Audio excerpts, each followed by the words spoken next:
Hello and welcome guys. आपका स्वागत है हमारे यूट्यूब चैनल एजुकेटेड असम में। इस वीडियो में हम देखने वाले हैं मॉडर्न हिस्ट्री के कुछ उन इवेंट्स को, इम्पोर्टेंट इवेंट्स को, और जानेंगे कि वो इवेंट्स आखिर हुए क्यों और उन इवेंट्स का हमारे देश पर क्या प्रभाव पड़ा। इस वीडियो में 1857 से 1917 के बीच की घटित बातें हम जानेंगे और 1917 की आगे की कहानी, जो कि गांधीयन एरा में मानी जाती है या गिनी जाती है, उस पे हम ऑलरेडी एक वीडियो बना चुके हैं जो इस चैनल पर उपलब्ध है। आप चाहें तो उसे भी जाकर देख सकते हैं। तो चलिए इस वीडियो को शुरू करते हैं। सबसे पहले हम आते हैं इस टाइमलाइन पर।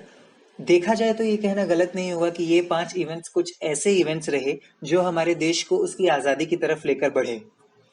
ये फिलहाल वो इवेंट्स है और उनकी डेट्स है। हम इन सारे इवेंट्स के बारे में एक-एक कर विस्तार से आगे जानते हैं। Indian rebellion of 1857। ये बात है 1857 की। वैसे तो हमारे देश के अलग-अलग हिस्सों में अलग-अलग तरह से विरोध जताया जा रहा था अंग्रेजी हुकूमत के खिलाफ। जैसे झांसी की रानी भी इसी टाइम एक्टिव थी और वे भी विरोध कर रही थी और या लड़ रही थी अंग्रेजों से। लेकिन अगर हम किसी एक इंसिडेंट को पॉइंट आउट करने की कोशिश करें तो सबसे बड़ा इंसिडेंट वो हुआ जो मंगल पांडे ने किया।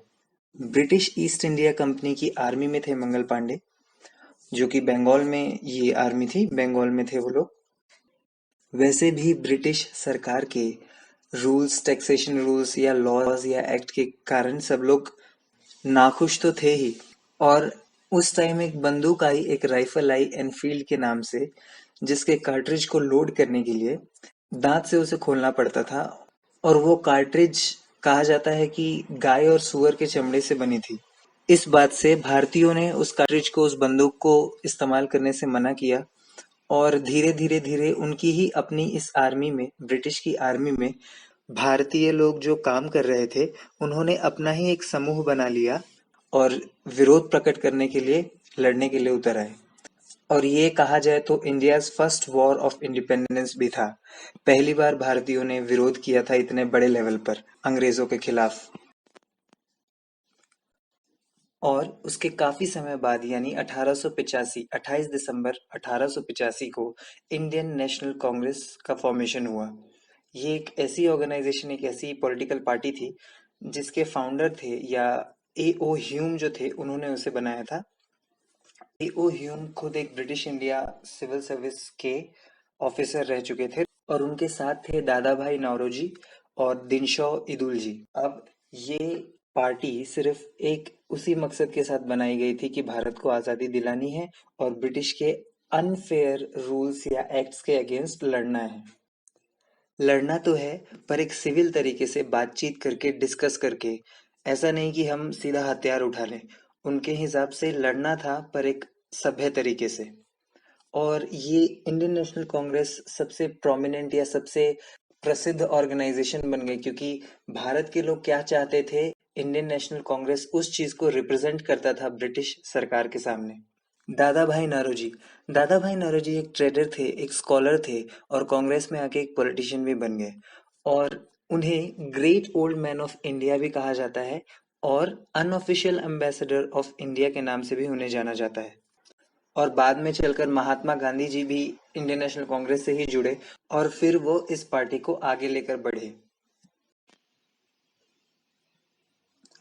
फिर अंग्रेजों ने बंगाल का पार्टीशन कर दिया। हालांकि जुलाई 1905 में ये बात कही जा चुकी थी वाइसरॉय ऑफ इंडिया यानी कि लॉर्ड कर्जन के द्वारा, लेकिन ये 16 अक्टूबर 1905 से इफेक्ट में आया। और बांटने का रीजन ये दिया गया कि अब बंगाल इतना बड़ा एरिया हो चुका है, वहाँ की पॉपुलेशन इतनी ज्यादा हो गई है कि हमें एडमिनिस्टर करने में दिक्कत आ रही है। तो हम क्या करेंगे, हम छोटी छोटी जगहों में इसे बांट देंगे, यानी कि बंगाल को बांट देंगे, ताकि हम आसानी से यहाँ चीजें कर सकें और चीजें सही ढंग से चल सकें। दो जो हिस्से बनाए, वो एक बनाया बंगाल और एक बनाया eastern Bengal and Assam. Population बहुत है और प्रोविंस बहुत बड़ा हो गया है, ये बात तो अपनी जगह थी, पर उनका मेन मोटिव ये था कि वो डिवाइड एंड रूल पॉलिसी को अपना चुके थे और वो चाहते थे कि हम इस बंटवारे से हिंदू पॉपुलेशन और मुस्लिम पॉपुलेशन को अलग अलग करते, बांट दें और एकता, यूनिटी ना बनने दें हम इस जगह पे, ताकि ये बाद में चल के हमारे लिए खतरा ना बन जाए। तो पार्टीशन के बाद बहुत गुस्सा भर गया लोगों में और लोगों ने बहुत कुछ किया विरोध जताने के लिए। उन्होंने ब्रिटिश गुड्स को बॉयकॉट करना शुरू कर दिया। उन्होंने अलग-अलग जगह पे प्रोटेस्ट किए और उसी वक्त एक मशहूर गाना ना रविंद्रनाथ टैगोर जी का अमार सोनार बांग्ला भी उन्होंने लिखा था, जो कि बांग्लादेश का नेशनल एंथम है। पार्टीशन हो गया, लोग बट गए और धीरे धीरे मुस्लिमों के मन में ये बात आने लगी कि ये इंडियन नेशनल कांग्रेस सिर्फ हिंदू को ज्यादा फेवर करती है और मुसलमानों के लिए कोई ज्यादा सोचता नहीं। तो 30 दिसंबर 1906 को ऑल इंडिया मुस्लिम लीग बनी और इसके फाउंडर थे मोहम्मद अली जिन्ना। और भी थे इनके साथ, जो कि थे आगा खान, ख्वाजा सलीमुल्लाह, हकीम अजमल खान। शुरुआती टाइम पर ये मुस्लिम लीग बनी इसलिए थी ताकि इंडियन मुस्लिम्स को उनके राइट्स को प्रोटेक्ट किया जा सके, इंडियन मुस्लिम को भी कोई रिप्रेजेंट करने वाला हो। पर 1940 आते आते भारत के मुसलमानों को ये लगने लगा कि अब वो लोग ज्यादा खुशहाल अपनी एक अलग सीमा, अपना एक अलग स्टेट बनाकर ही रह सकते हैं। और वो इस बात पर जोर देने लगे कि हमें अपना अलग मुस्लिम स्टेट चाहिए, पाकिस्तान। पर धीरे धीरे दोनों पार्टीज को, यानी आईएनसी इंडियन नेशनल कांग्रेस को और ऑल इंडिया मुस्लिम लीग, दोनों को ये रियलाइज हुआ, ये महसूस हो गया कि अंग्रेजों के साथ लड़ना है तो एकजुट होकर लड़ना होगा। पहले इंडिपेंडेंट इंडिया हमें बनना है, उसके बाद अपने बीच के डिफरेंसेस को सॉर्ट आउट कर लिया जाएगा। तो तब जाके साइन हुआ लखनऊ पैक्ट 29 दिसंबर 1916 में। और इससे पहले ही कांग्रेस के अंदर ही दो ग्रुप्स पहले ही बन चुके थे, नरम दल और गरम दल। नरम दल अपनी बात मनवाने के लिए हथियार का इस्तेमाल नहीं करते थे, वो प्रोटेस्ट करते थे पर एक सभ्य तरीके से। और गरम दल जो थे वो हथियार का इस्तेमाल करते थे अपनी बात मनवाने के लिए या अंग्रेजों के अनफेयर रूल्स के खिलाफ आवाज उठाने के लिए।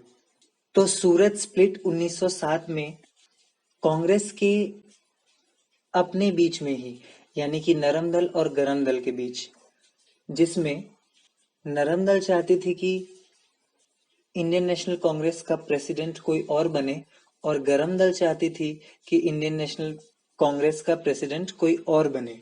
तो इस कारण वो दोनों भी आपस में एक दो अलग ग्रुप बन चुके थे, जो कि लखनऊ पैक्ट में वो लोग भी साथ मिलकर आए और एक साथ अंग्रेजों के खिलाफ लड़ने के लिए आ गए।